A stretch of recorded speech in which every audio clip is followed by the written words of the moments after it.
Hello दोस्तों, कैसे हैं आप सब। मैं उम्मीद करता हूँ आप लोग बहुत ही मस्त होंगे। आज की बात करने जा रहे हैं डॉक्टर भीमराव अम्बेडकर जी के बारे में, जो कि सन 14 अप्रैल 1891 ईस्वी में रत्नागिरी स्थान पर महू के मध्य प्रदेश में उनका जन्म हुआ। उनकी माता का देहांत हो गया था छोटी उम्र में ही। एक दिल दहला देने वाली एक बच्चे की कहानी है जो कि भीमराव अम्बेडकर है। जब वो स्कूल में जाते हैं पढ़ाई करने तो सारे लोग बच्चे बैठे होते हैं स्कूल में। अब भीमराव अम्बेडकर जी आते हैं तो बच्चे बैठते हैं उस पर, तो सारे बच्चे उठकर वहाँ से घर भाग जाते हैं। फिर दूसरा दिन जब आते हैं पढ़ने और भीमराव अम्बेडकर जी भी आते हैं तो पूछा जाता है टीचर के द्वारा कि कल तुमने क्यों भाग गया था, सारे लोग क्यों भाग गए थे। तो लोग बच्चे बोलते हैं सर ये छोटी जाति का लोग है, मैं इसके परछाई से भी मुझे डर लगती है क्योंकि ये मुझसे छुआ जाएगा। तो दोस्तों उसके बाद क्या हुआ, शिक्षक ने भी उन्हीं बच्चों का बात माना जो बच्चे बोल रहे थे। फिर दूसरा दिन से क्या किया उन्हें कि सारे लोग बेंच पर बैठे हुए थे और डॉक्टर भीमराव अम्बेडकर दरवाजे पर बैठ के पढ़ाई कर रहे थे। तो एक दिन क्या हुआ, जब टीचर ने उसे बुलाया बोर्ड पे बनाने के लिए कुछ सवाल दिए थे, तो सवाल को बनाने जब गए तो सारे लोग बच्चे का जो है टिफ़िन रखा हुआ था, तो टिफ़िन पर भीमराव अम्बेडकर जी का परछाई चला जाता है। तो बच्चे पूरा सब दौड़कर अपना टिफ़िन लेकर सब घर भाग जाते हैं। फिर पूछा जाता दूसरा दिन तुम लोग भाग गए तो क्या, तो बच्चे बोलते सर ये नीच जाति का लोग है, इसकी जब परछाई पड़ जाएगी हमारे टिफ़िन पे तो ये छुआ जाएगा, तो इसे मैं नहीं खा सकता हूँ। फिर अभी तो और बाकी है, अभी आप लोग रुकिए, अभी और बताता हूँ उनके बारे में। फिर डॉक्टर भीमराव अम्बेडकर जी घर जाते हैं तो एक रिक्शे चालक पर बैठते हैं, रिक्शा पर बैठते हैं, और जब रिक्शा से आधा दूर चल जाते हैं तो रिक्शे वाले को पता चलता है कि ये छोटी जाति का लोग है। फिर वो रिक्शा वाला उन्हें उतार देता है और फिर एक शर्त पर उन्हें बैठाता है कि अगर तुम रिक्शे चलाओगे तब मैं यहाँ से तू जा सकता है। तो वो रिक्शे चलाते हैं, एक रिक्शा चालक बैठ जाता है। जब 10th के बाद पढ़ाई करते हैं तो एक जान पहचान के राजा के पास उनके पिता ले जाते हैं।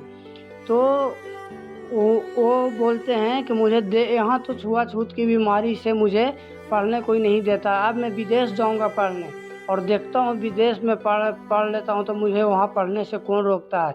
इतना जुनून आजकल के बच्चे में कहाँ से दोस्तों। जो भीमराव अम्बेडकर के ज़माने में उनके साथ जो घटना घटी, वो चले गए न्यूयॉर्क पढ़ने।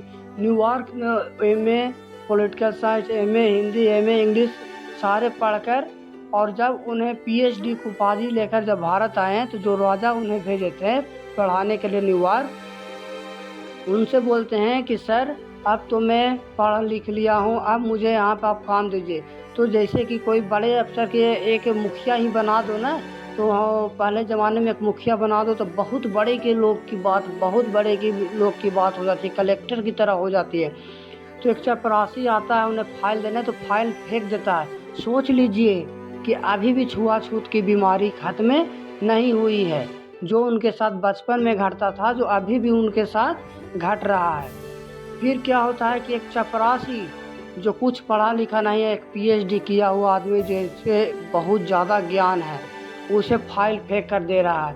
फिर वो जाते हैं गांधी जी के पास और बोलते हैं कि हम लोगों की जाति का अलग देश होना चाहिए, लेकिन गांधी जी उन्हें समझाते हैं कि जाति से नहीं, हमें तो अंग्रेज़ों से लड़ना है जो हमारे देश पर कब्जा कर लिए हैं। तब पर भी वो डॉक्टर भीमराव अम्बेडकर जी नहीं मान रहे थे, लेकिन कैसे कैसे गांधी जी ने उन्हें मनाया। फिर एक लिस्ट लेकर आए पंडित जवाहरलाल नेहरू, जिसमें उनका डॉक्टर भीमराव अम्बेडकर जी का नाम नहीं था। फिर गांधी जी ने पूछा कि इसमें भीमराव अम्बेडकर जी का नाम क्यों नहीं है, तो उसने फिर गांधी जी ने उनको कैबिनेट मंत्री या कानून मंत्री उन्हें बना दिए। सोच लीजिए कि आज जो नेता है जो जीता है, अगर वो कानून नहीं बनाते तो आज मेरे नेता सर पर चढ़ जाते।